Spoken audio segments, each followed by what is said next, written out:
आइए साथियों गौर करेंगे, इस कहानी की तरफ लेकर के चलेंगे, क्योंकि आजकल जो हमारे भारत देश की नारियां हैं उन्होंने बिल्कुल शर्म जो है उतार करके रख दी है। ऐसी बीमारी लग गई है कि अपने पति को मारने के बाद में आशिक के साथ में फरार हो रही हैं। और नीले ड्रम की घटना जो कि राजस्थान के अंदर घटी है, आइए जरा गौर करेंगे। ये दूसरी घटना है, आप लोगों को अवगत करा दें, क्योंकि अपनी औरत पर विश्वास उतना ही कीजिए जितना हो सके। मेरा सिर्फ यही कहना है, मैंने पहले भी कहा था और फिर एक बार कह रहे हैं कि औरत के साथ में बाहर रहना अब खतरे से खाली नहीं है। तो आइए जरा गौर करेंगे। अरे सुनो बात धरि ध्यान, कहानी नहीं सुनाते हैं, कहानी नहीं सुनाते हैं। और नीले ड्रम की घटना भैया फिर से सुनाते हैं, और नीले ड्रम की घटना तुमको फिर से बताते हैं।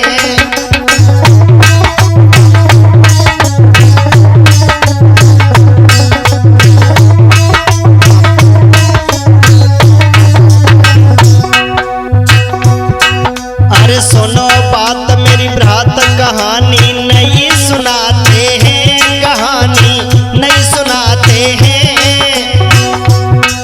और नीले ड्रम की घटना फिर से तुम्हें सुनाते हैं, और नीले ड्रम की घटना फिर से तुम्हें सुनाते हैं।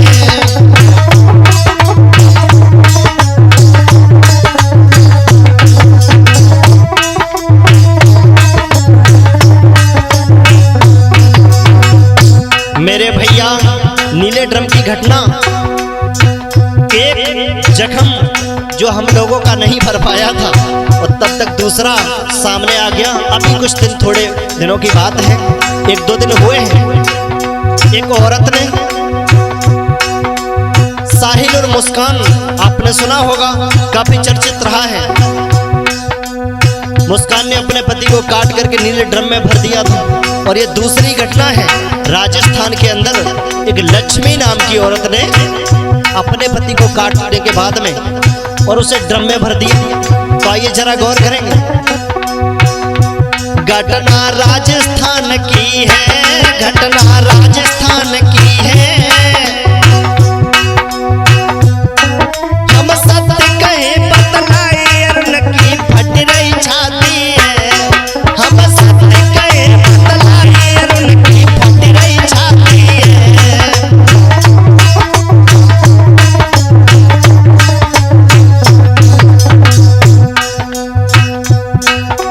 राजस्थान की घटना है। आजकल हमारे भारत देश की नारियां इतनी बेशरम हो गई हैं, इनका कुछ कहना नहीं है। इश्क में अंधी हो गई हैं। अरे बेशरम भारत की नारी, अरे बेशरम भारत की नारी, जे नहीं पति मरवाई लगी आशिकी की बीमारी, जे नहीं पति को मरवाई लगी आशिक की बीमारी।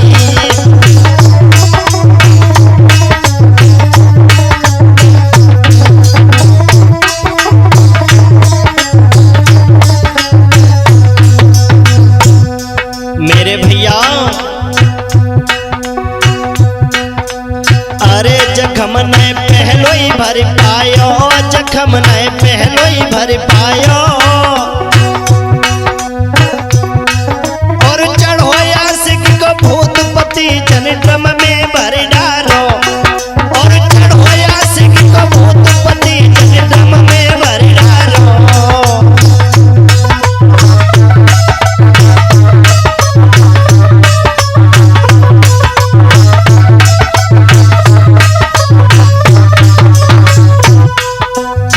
मेरे भैया, साहिल और मुस्कान, दो नाम आप लोगों ने जरूर सुने होंगे, क्योंकि साहिल को काटने के बाद में उसकी औरत मुस्कान ने अपने प्रेमी के साथ में ड्रम में भर दिया था। वो जख्म भरा नहीं था और दूसरी घटना सामने आ गई। तो मेरा यही कहना है कि नीले ड्रम से सावधान रहना। हाँ, अरे नारियां बन गई हत्यारी, नारियां बन गई हत्यारी, और रही बद को मरवाई, भागी रही और न संग जाई। जे रही बद को मरवाई, भागी रही और न संग जाई।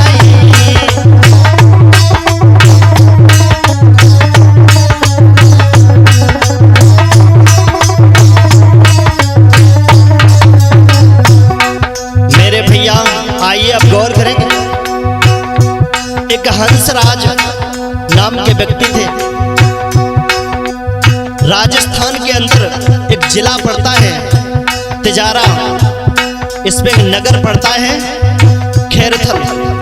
उसमें जाकर के अपनी औरत के साथ में एक रूम लेते हैं। 3 बच्चे हैं, जाकर के रहने लगे हैं, मेहनत मजदूरी करते हैं। अरे हंसराज घबराहट बड़े सुविचारों वाले हैं, बड़े सुविचारों वाले हैं। और राजस्थान में जिला तिसारा में खैरथल में रहते, और राजस्थान में जिला तिसारा में खैरथल में रहते।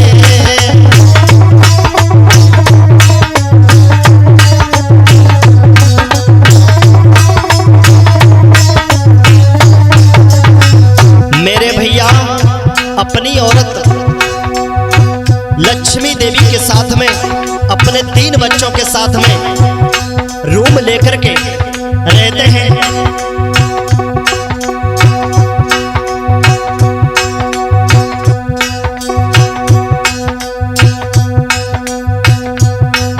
अरे हंसराज दिन रात यार मजदूरी करते हैं, यार मजदूरी करते हैं।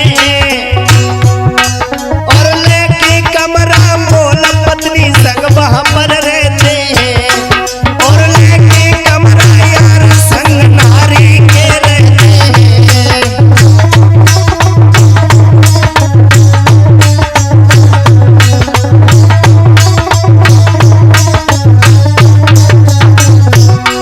मेरे भैया अपनी औरत के साथ में बड़े हंसी खुशी से वहां पर रहते हैं, लेकिन उनकी औरत जो थी बहुत ही चरित्रहीन नारी थी।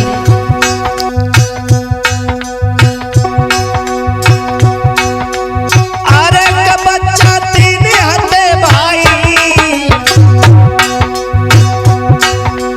अरे का बच्चा 3 हते भाई, और चरित्रहीन नारी की चालें समझ ना पाई, और चरित्रहीन नारी की चालें समझ ना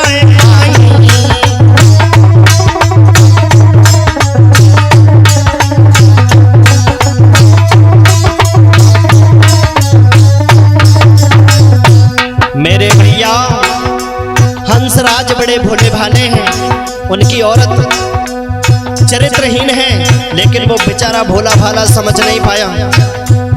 हाथ में मोबाइल रहता है, दिन भर रील बनाने में व्यस्त रहती है। और जिस औरत ने सोशल मीडिया पर कदम रख दिया, मेरा यही कहना है उसे पति कभी रखा नहीं पाएगा। अरे शौक पत्नी को रीलन को, शौक पत्नी को रीलन को, हर दिन भर रील बनाए नाए मतलब एक छुपत सो। दिन भर रील बनाए नाए मतलब एक छुपत सो।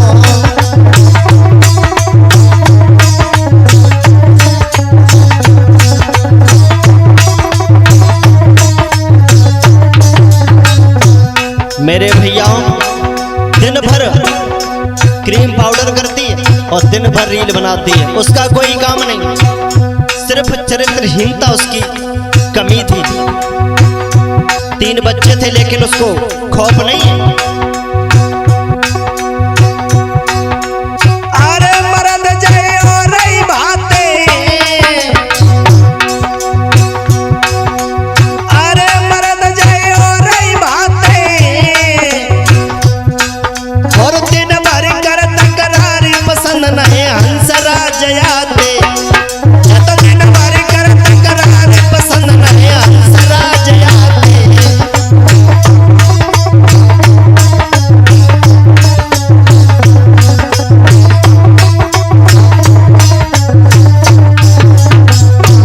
मेरे भैया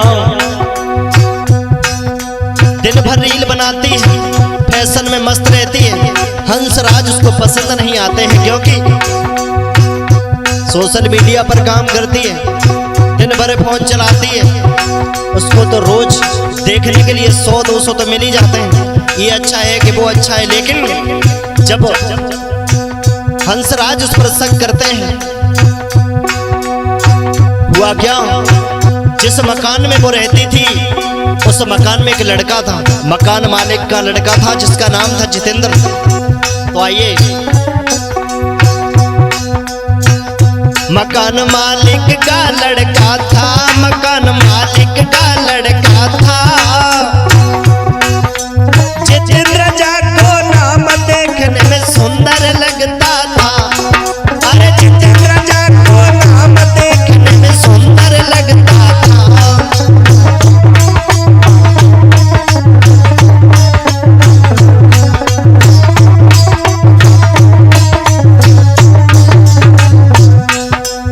राहुल, जैसे ही उस औरत ने देखा मकान मालिक का लड़का है, बहुत सुंदर है,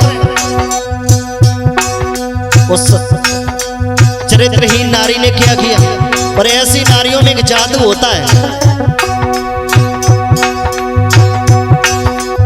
अरे नार ने जादू डारो, नार ने जादू डारो है।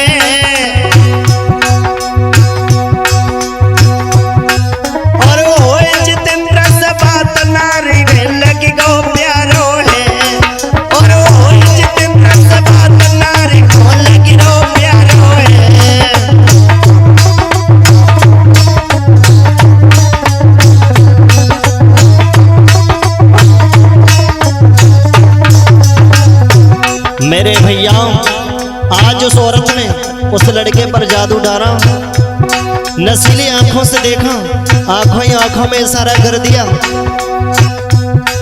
वो लड़का समझ नहीं पाया कि ये औरत कितनी बड़ी फ्रॉड है, उसको अपने जाल में ऐसे फंसा लिया।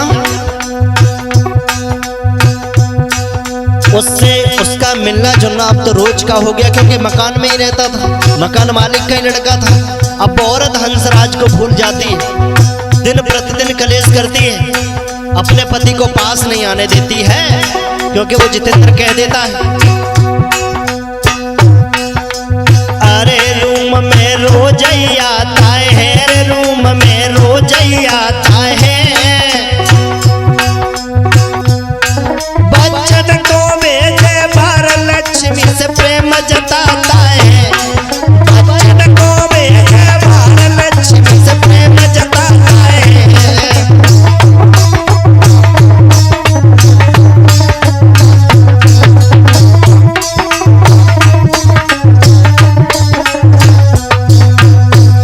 वो औरत अपने बच्चों को पैसे दे देती है और कहती है तुम बाहर चले जाओ, कुछ खा के आना, घंटा 2 घंटे में आना, खेलते रहना, उससे पहले घर पे नहीं आना।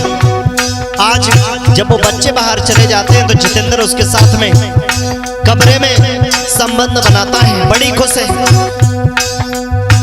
थोड़े दिनों के बाद में बच्चे जब सयाने हुए तो एक बच्चे ने उसको देख लिया, अपने पिताजी से बोला है कि पिताजी मुझे कुछ ठीक नहीं लग रहा है, माँ के साथ में ये जो मकान में भैया रहते हैं वो दिन प्रतिदिन कमरे में रहते हैं, आप तो मेहनत करने चले जाते हैं, मजदूरी करने चले जाते हैं, हुआ क्या। वेद बच्चन ने बतायो है, वेद बच्चन ने बतायो है, और खुली डार की पोल समझ में चक्कर आयो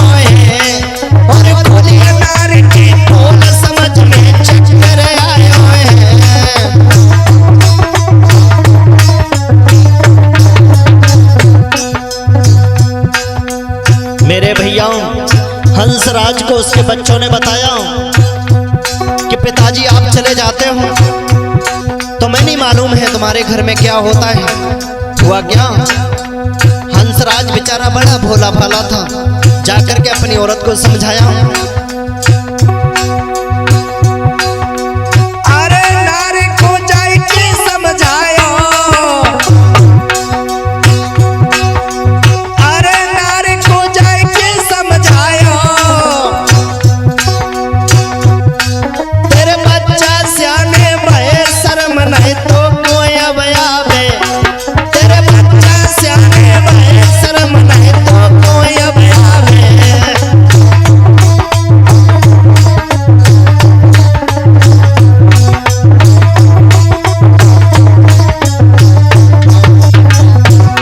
मेरे भैया हंसराज ने फिर से एक मौका दिया, बोला कि सुधर जाओ, इसी में भलाई है।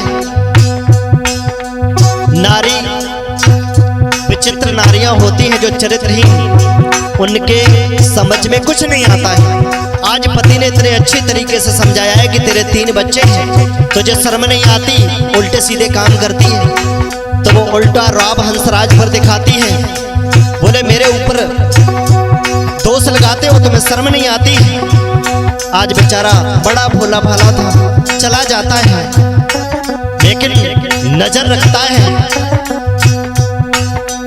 अरे नारी की कर रो रखवाली, नारी की कर रो रखवाली, मिलबे को तड़प है नारी को पल पल हो रही है भारी, मिलबे को तड़प है नारी को पल पल हो रही है भारी।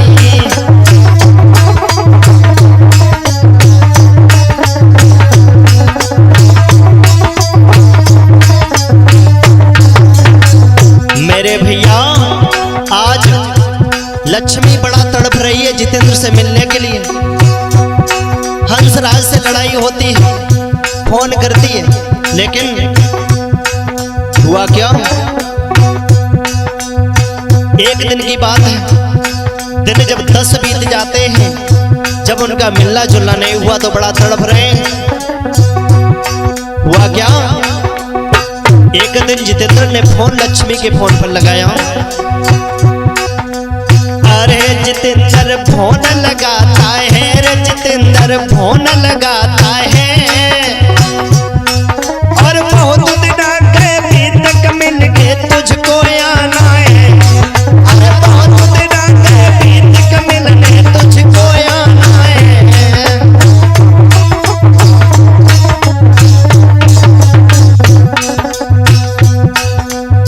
जितेंद्र ने फोन लगाया, लक्ष्मी तुम्हें बहुत दिन हो गए, तुम्हें हमसे मिलने के लिए आना है। लक्ष्मी कहती है मेरा पति हमेशा हमारे पास में रहता है, नजर रखता है, भला मैं कैसे आऊं। तो जितेंद्र बोला कि अगर तुम मिलने नहीं आ सकती तो मेरे फोन पर कभी फोन मत लगाना, हमें भला तुमसे कोई मतलब नहीं है। हुआ क्या,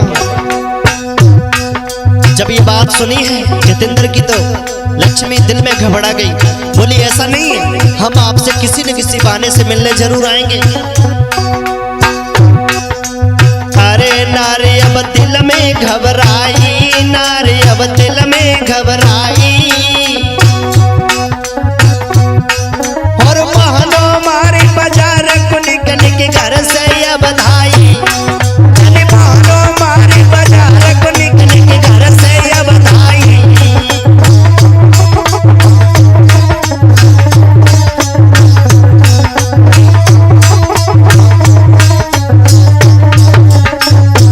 मेरे भैया जिद कर गई, हंसराज से बोली कि मैं मार्केट में जाऊंगा, अभी लौट करके आते हैं। जब ये बहाना करके वो बदचलन स्त्री आज अपने पति से लड़कर के बाजार में पहुंचती है। हुआ क्या, अरे मिलन आशिक से पहुंची है, मिलन आशिक से पहुंची है, और रोए रोए के हालत सब ही अपनों कहती है, अरे रोई रोए के हालत सब ही अपनों कहती है।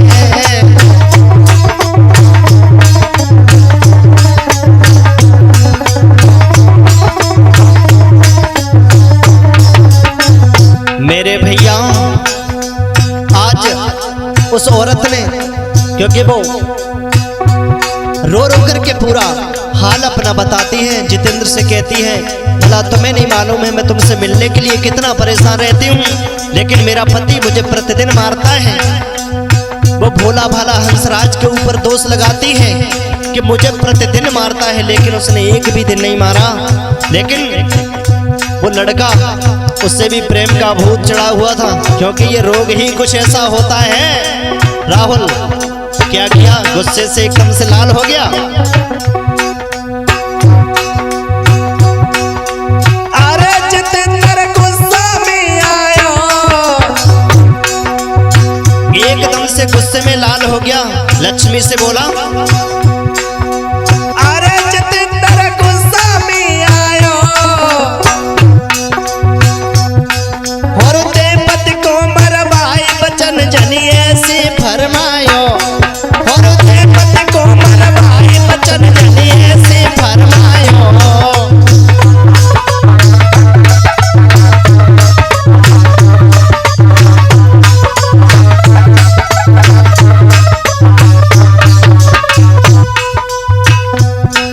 मेरे भैया एकदम से गुस्से में लाल हो गया, बोला मैं हंसराज को जिंदा नहीं छोड़ूंगा।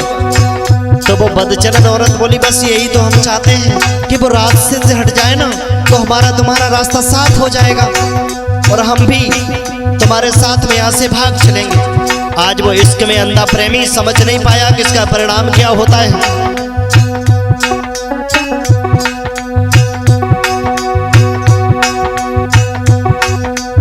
अरे सलाह दोनों ने मिलाई है, सलाह दोनों ने मिलाई है, और वो हंसराज को मारने की कर ली तैयारी है, और वो हंसराज को मारने की कर ली तैयारी है।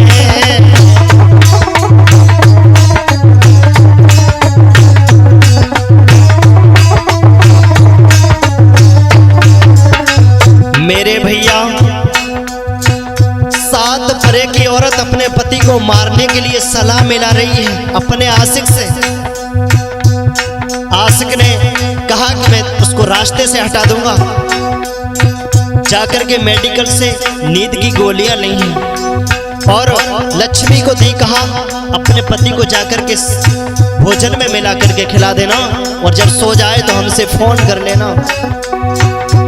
आज वो औरत उन गोली को लेकर के जब घर पहुंचती है, हंसराज को भोजन में वो गोलियां खिला दी और बच्चों को भी खिला दी। जब वो सब सो जाते हैं, फोन जब जितेंद्र से मिलाया तो जितेंद्र कमरे में आया।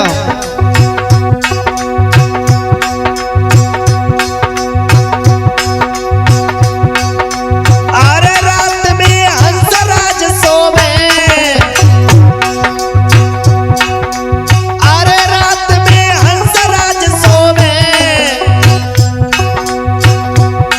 और द्रौपदी को मरवाई नारिनी जोहर कर डालो, और द्रौपदी को मरवाई नारिनी जोहर कर डालो।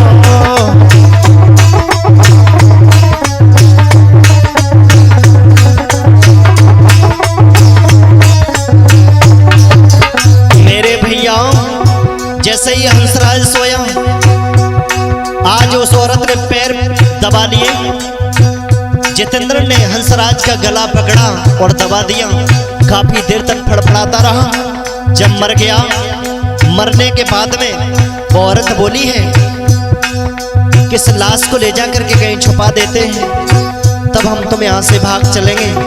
हुआ क्या, कुछ समझ में नहीं आया। छत पर देखा तो नीला ड्रम रखा हुआ था। अरे लाश दोनों ने धर ली, लाश दोनों ने धर ली, और नीले ड्रम में डार नमक की बोरी भर दीनी, और नीले ड्रम में डार नमक की बोरी भर दीनी।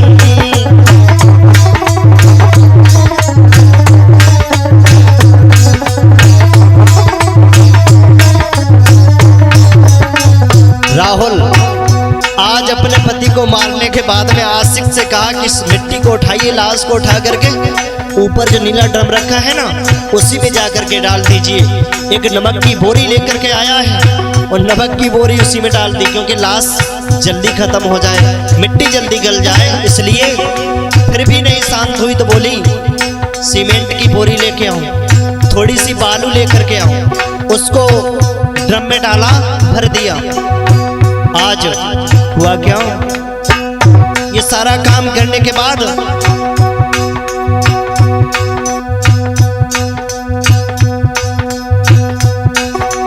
अरे मार के नारी भजी बांसे, मार के नारी भजी बांसे,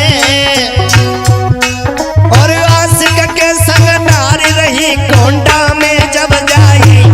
अरे आशिक के संग नारी भजी कोंडा में नहीं जाई।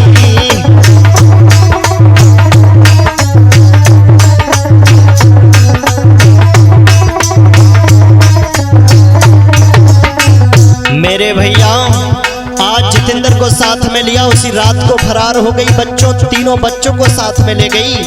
बच्चों ने पूछा कि मेरे पिताजी कहाँ हैं, तो कह दिया वो अपने घर घूमने गए हैं। आज बच्चा तड़प रहे हैं। कुछ दिनों बाद पता चलता है कि जब वो ड्रम में लाश से दुर्गंध आती है थोड़ी थोड़ी, तो पता चला किसमें लाश है। लाश किसकी हो सकती है भला?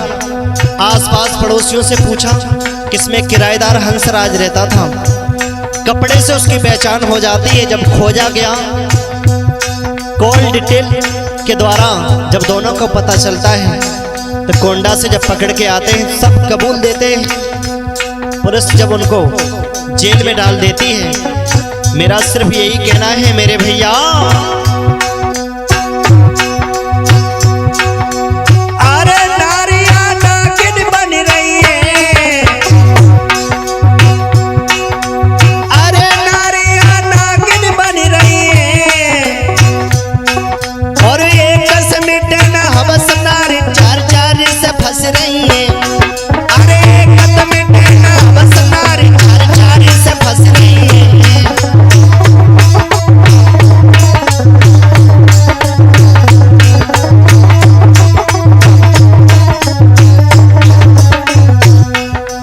साथियों, आप लोगों को ये कहानी हमने सुनाई है।